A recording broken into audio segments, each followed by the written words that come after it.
收睇我哋嘅特備節目，我係 Amber。新嘅一年，我哋平台都有新嘅發展，咁相信大家同我一樣都好關心馬年嘅運程。咁究竟12生肖喺馬年嘅運程又係點樣呢？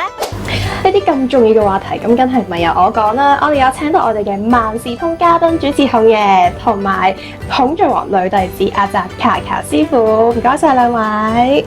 Hello， 大家好，咁多位。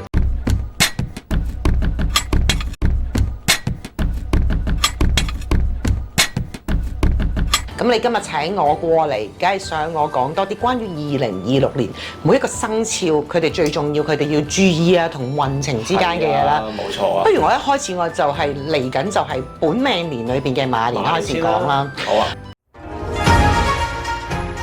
係啦，咁嗱，其實咧馬咧，大家都聽到好多咧，即係外間坊間講緊咧，都係屬火嘅元素啦。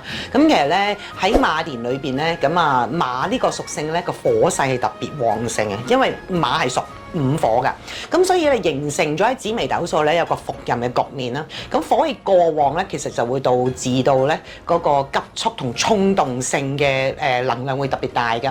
不幸我一粒吉星咧叫歲健咧，就喺擺咗佢哋咧喺屬馬嘅命宮裏邊啦。咁會令到佢哋咧嗰啲變動挑戰咧夾埋會擺埋一齊咧，即係會好多機遇啊。咁就總之嚟講咧，就係本身喺一個本命年裏邊嚟講咧，你哋都所做嘅嘢都要特別有謹慎行事。咁我都會同每一個生肖都會有個評分100分滿分啦。咁其實咧馬年咧佢個分數都叫頗低嘅，得個58分嘅咋。咁我又講下啲事業啊財運啦，咁都需要講啊。咁啊包括咧其實事業咧同喺學業裏邊咧，大家都係共存喺同一個宮位嘅。咁所以職場嘅壓力大啦，咁即係讀書仔嘅小朋友都係會嗰個壓力會偏大嘅。咁而且尤其是同上司嘅矛盾啦，係會特別多㗎。咁啊有新嘅合約啊嚟到啊，大家都要仔細啲啊，即係要保持低調啊，聽多啲就講少啲。咁另外咧，大家最關心嘅財運咧，咁啊收入會變成一啲比較唔穩定嘅，偏財又會弱嘅，係啦。咁啊總之咧，屬馬嘅朋友咧就千祈唔好進行一啲高風險嘅投資啦，係啦。咁亦都唔好做埋啲衝動嘅消費，尤其是係借錢啊，借錢出去咧好多時都收唔翻嘅。咁啊健康方面咧，因為火咧其實佢個屬性都會喺個血管啦、眼睛啦，咁尤其是眼同血管咧都會特別會有炎症嘅。咁啊大家都要定期檢查，尤其是啲老啲嘅馬啦，老，因為我哋都有年齡之分嘅。中老年啊，中老年嗰班都真係一定要睇睇自己可能嘅眼嘅衰退、血管啊、血壓啊會上升啊咁樣。咁啊除此之外咧，家庭運啊比較動盪啲㗎，係啦。咁啊尤其是要注意翻咧自己家宅裏邊嘅長輩嘅健康狀況，係啦。咁啊留意屋企嗰啲嘅居家電器都會可能會比較容易壞㗎。咁啊姻緣啦，咁啊講緊啲單身者，我知女性都好想知多呢一樣嘢嘅。咁啊單身者咧就比較難遇到正緣啦，咁啊感情方面咧就會比較多咗，就係如果沉咗落去中意咗嘅對方咧，可能往往都冇乜回應。咁啊結咗婚嘅咧就會好容易同另外一半咧就產生啲小爭執啦，咁啊多啲溝通啦。咁其實咧喺犯太歲嘅星即嘅生肖，我都會特別講多少少，因為要叫佢哋注意，係啦，太歲星嘅情況照顧唔到佢哋咧，咁其實咧都要佢哋要注意幾個事項，會減低佢哋自己運程會冇咁惡劣啦。咁首先屬馬嘅朋友就記得盡量唔好去探病，亦都唔好去問喪，咁啊減少呢啲嘅負能量影響啦。咁第二咧，其實所有嘅好重要嘅決策方面咧，都唔好衝動決定㗎。咁除此之外咧，就如果出去我哋叫遠行啊，咁啊特別要留意農曆嘅5月同埋農曆嘅11月咧，都唔好有任何嘅外遊啊。咁另外咧，就如果想增加自己運程嘅話咧，其實可以去做下啲捐血啦，因為我哋都係做一啲功德啦，捐血啦，都可以化解佢有啲咧不必要嘅麻煩嘅。咁啊屬馬嘅人嘅六合咧就係羊啦，咁你身邊如果有啲咩羊嘅朋友就捉住佢同佢傾多啲啦。咁啊方向咧風水方向咧都係東南位啦。咁因為火咧就其實咧好多時我哋用水啊或者用木呢一樣嘢化解，所以如果喺自己嘅屋企同埋辦公室嘅東南位方向咧放一盆泥種或者水種嘅植物咧，都有助自己情緒上面穩定嘅。咁啊因為火太旺啦，咁啊我哋屬水性嘅嘢多，所以着啲黑色啊、藍色啊或者佩戴藍黑色嘅飾物啊，咁有助平衡自己嗰個太旺嘅火咯。咁好啊，師傅，我又想問下你，因為我係男士啦，我都做嘢㗎嘛。係。咁如果係馬年嘅男士喺事業方面，其實都應該壓力都好大嘅喎。冇錯。應該有啲乜嘢係可以去幫到佢哋咧？嗱，如果咧喺事業，我哋講打工仔先啦，可以咧自己都會佩戴一啲屬羊嘅一啲嘅飾物咯。屬羊嘅飾物。係啦，咁啊，亦都咧頭先我所講着藍色衫啊、黑色衫啊，咁你可以加添置一啲藍黑色嘅佩戴飾物，好似我而家手頭上嘅一啲嘅符管啊，呢啲即係我哋有能力嘅聖物啦。咁戴住佢嘅話咧，咁往往都會有助你。咁第三咧，既然自己都係值緊太歲本命年啦，過年一定要去拜太歲星啦，而且仲要第一個你要揾你哋嗰個太歲最大嗰粒，係啦，即係除咗你哋自己每年會有一個生肖嘅一個嘅太歲星之外啦，因為有好多個嘅，咁你最緊要就一定要拜大佬，就係斗佬元君，求佢去保佑你整年嘅平安。年底咧，即係2026年底就記得咧就要翻去咧就感謝太歲，所以俗稱叫做還太歲啦。太歲，冇錯。咁我對於我哋呢啲單身嘅女士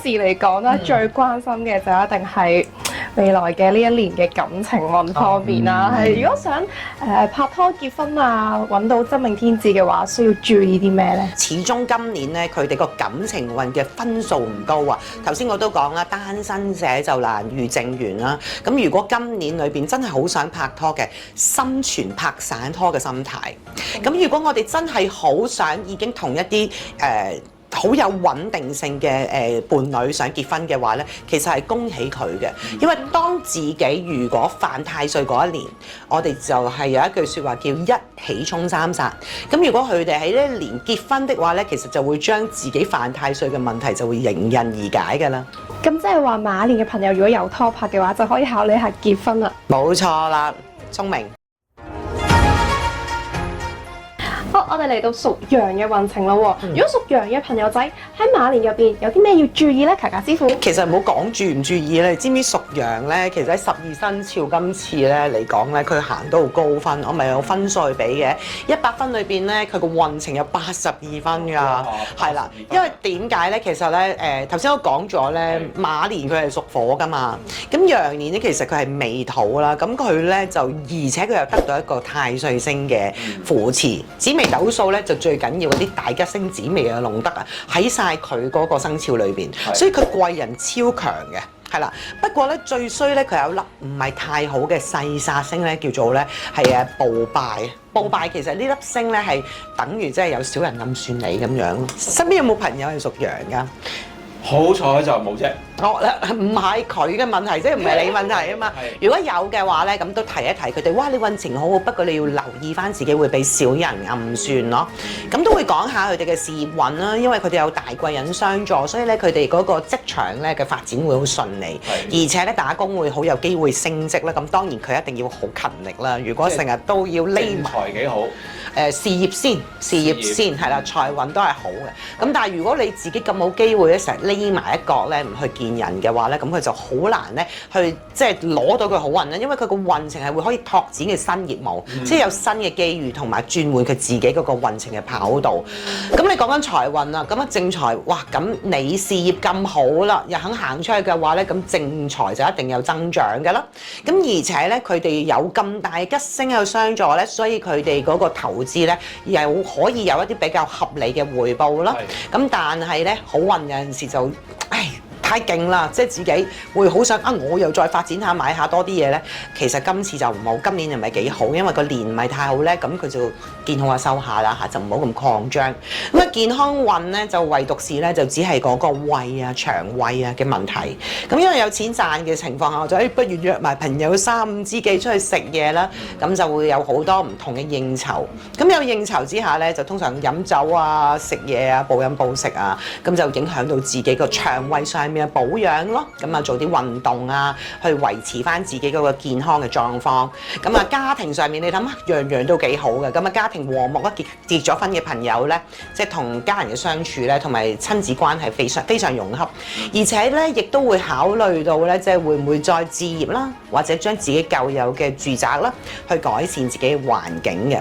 咁啊嚟到姻緣啦，你後生女，不過最衰唔係你嘅生肖啦。咁單身者咧，今次屬羊嘅就可以揾到啲合適嘅對象啦。咁啊，通常啲人就問我啦，咁係咪真命天子啦？嗱，真命天子就要睇下自己條命嘅。咁但係咧，睇自己嘅生肖裏邊就可以揾到自己好合乎你哋嘅對象，發展都順利嘅。咁如果已婚者生活甜蜜啦，亦都可以咧係由而家呢一刻開始起咧計劃下家庭整年嘅活動啊。咁啊，所以咧馬年嘅情況咧就喺阿羊呢度咧，咁可以有啲咩提升咧？因為馬同羊兩個嗰個嘅六合貴人咧，大家好匹配嘅。咁所以咧屬羊嘅朋友咧，如果自己身邊都有屬馬嘅朋友咧，咁你哋可以去幫助下佢，因為始終佢哋運程差啊嘛。咁你哋同佢傾的話咧，咁就會將運程提升。係啦，咁啊方向方面咧就自己西北邊啦，即係你哋自己揾翻咧就擺設翻一啲金屬嘅擺設啦。例如可能你哋有啲人就中意可能有啲 figure 金屬嘅，係不鏽鋼。不鏽鋼啊，記得金係啦，不過記得唔好有刀有槍啦，因為有殺嘅係啦。咁就其實咧擺喺嗰度咧，即係金屬喺佢哋嘅西北方可以助去貴人運嘅，係啦，多啲咧就唔好接埋自己，要出去交，即係我哋叫有啲社交活動咧，咁可以擴大自己嗰個網絡咧，就貴人多多㗎啦。咁如果我想我嘅姻緣啊方面好啲，我係咪應該要揾一個屬羊嘅男性？咁你個屬虎嘅，咁虎同羊之間咧就，如果我哋淨係睇生肖的話咧，佢哋都未係一個好啱嘅六合。咁人哋好啫，你裏邊黐下佢，不如又等佢哋，不如揾下啲屬馬嘅幫下啲馬啦，係咪先？我哋都係做功德㗎嘛。係啊，你咪當收下兵咯。係咯。係啊。好啦，嗱，師傅，我又想問最後一個問題啦。好啦。正財幾好啦，咁偏財係點咧？嗱，因為見好就收啊，係即係其實咧，其實喺投資裏邊都係講啲我哋嘅長線嘅嘢咯。如果話偏財的話咧，短炒嘅嘢咧，其實屬羊就唔係太合適㗎啦。咁有冇幸運仔係例如中下六合彩、中下馬仔、安慰獎都好啊？嗱，屬羊嘅朋友，即係嚟緊2026就未去到呢樣嘢，我要咧即係賣下關子。其中有一個生肖，佢個偏財運好強嘅，等陣話俾大家聽。我個屬猴嘅朋友仔知道我今日嚟回訪問卡架師傅，佢就託我問下猴年嘅運程如何喎。好啊，不過我又想問你，你係兵嚟㗎，男定女嚟㗎？女仔嚟嘅。啊，咁我又係錯咗添。好啦，咁其實有分別嘅，因為男同女都有啲分別嘅。咁啊屬猴咧，其實咧都係屬於叫黑太歲，係啦。咁啊坊間有第二啲嗌法，咁我特登咧就將佢轉咗，有佢嗰個深度嘅記憶啦。咁總括嚟講咧，同太歲有關嘅生肖咧，運程啊，咁佢都會係比較弱嘅。咁啊，總體嚟講咧，65分嘅啫。點解咧？屬猴咧，其實佢係屬於屬金嘅生肖。咁火咧就克金嘅。咁克金咧就形成咗叫做火煉真金嘅局面。係啦，哇，聽住好深喎咁講。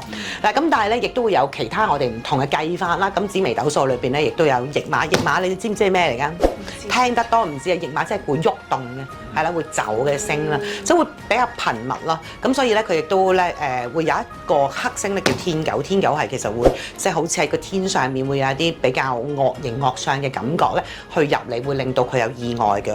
咁如果男同女之間咧都有分別，因為有陰陽之間啊嘛。咁如果女仔咧嗰個影響性係冇咁大嘅，但係男性嘅影響性就會大嘅。咁因為佢有天狗升入嚟咧，好多時咧都男人揸車，當然你都要睇下嗰個人嘅個性啦、本命啦。咁基本上男性個陽性咧會比較強，嘅揸車會特別衝動。咁因此如果男性係屬猴嘅話咧，咁佢喺嗰個嘅意外特別要多加注意咯。咁而女性嘅朋友就係叫佢唔好咁衝動上網。突然間可能睇下直播平台唔小心買咗啲唔應該買嘅嘢啊，就會破咗比較大嘅財咯。係啦，咁啊事業方面啦，因為咧各樣嘅都唔係太過合格，工作壓力好大，同埋佢好容易同同事或者啲客戶之間咧會發生不必要嘅摩擦。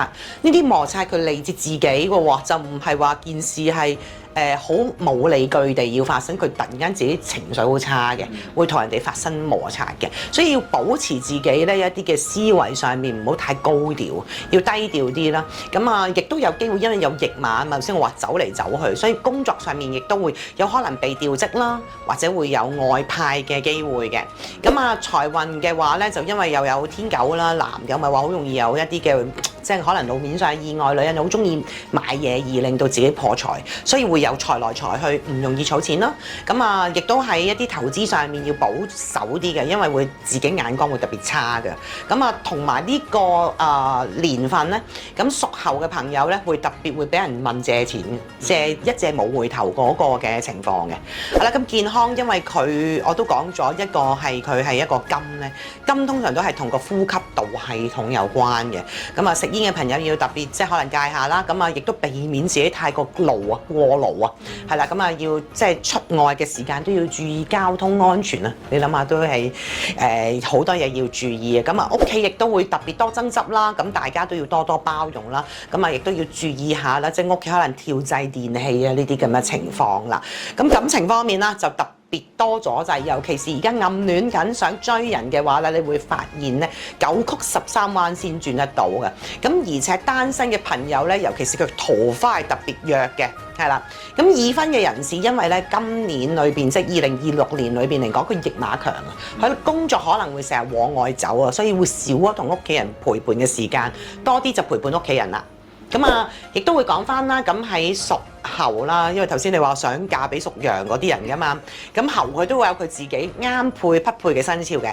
咁佢咧其實屬蛇嘅人咧都可以咧幫助佢解困嘅。咁風水方面咧就大家記得啊，屬猴嘅人嘅地方咧都係西方嘅。西方裏邊咧可以白色嘅陶瓷嘅擺設，又或者可以揾下讚卡卡，你哋出邊咧或者係揾我咧去揾個招財貓係白色嘅陶瓷做法咧，咁揾個開光咧，咁擺喺你嘅西方咧，咁有助穩定你哋自己嘅運程噶啦。咁多啲咧就用啲白色嘅，可能係白玉串啊，即係我哋叫做係白色嘅一啲嘅聖物啊，金色嘅衫啊，或者帶多啲金器啊，咁就可以咧增強自己嗰個氣場，會減少一啲意外嘅。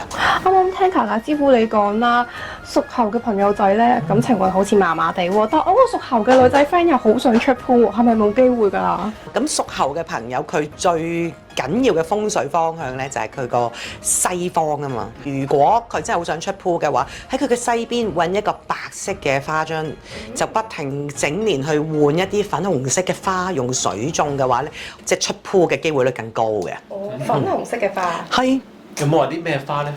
粉紅色嘅花就，如果我哋用玫瑰嘅話咧，就一定要換咗啲刺佢啦，因為有刺嘅話就係有煞啦。咁但係如果話譬如可能牡丹又係粉紅啊，或者你哋會揾一啲好特別嘅最近劍蘭其實都可以嘅，佢都有粉紅色嘅。咁你就可以揾呢一類型嘅花咧，就不停係咁同佢換，係啦，因為咧月老又好啦，係或者我哋叫桃花星都好啦，佢都係好中意粉紅色嘅花嘅。嗱，不過大家要注意啊！唔代表揾到真命天子嘅，只係dry地想拍下拖嘅話，就可以用呢個方法㗎啦。咁我想問下，其實做嘢又做得咁辛苦，如果真係想去旅行，譬如係話想去泰國，跟阿讚卡卡師傅去嘅，咁我話幾時去係最好？如果要吉我去泰國咧，咁我都有一啲叫做禮佛團啦。咁嚟緊咧喺2026咧，我都有啲大嘅轉變嘅。咁我都開始會收一啲嘅，即係大家想正修啊，想進入成為師傅嘅一啲嘅個別有緣人啊咁樣。咁啊要睇下我嘅玄機幾時去開脫，咁你哋就要金睛火眼去睇實究竟我嘅動向係點樣啦？聽到咁多，係咪覺得唔夠喉呢？如果唔夠喉嘅話呢，記住一個地址：上環差館上街9號，揾阿卡卡師傅指點迷津啦。如果你想睇多啲我哋 channel 唔同類型嘅片，咁就記得 CLS 我哋嘅 channel。我哋下條片再見，拜拜。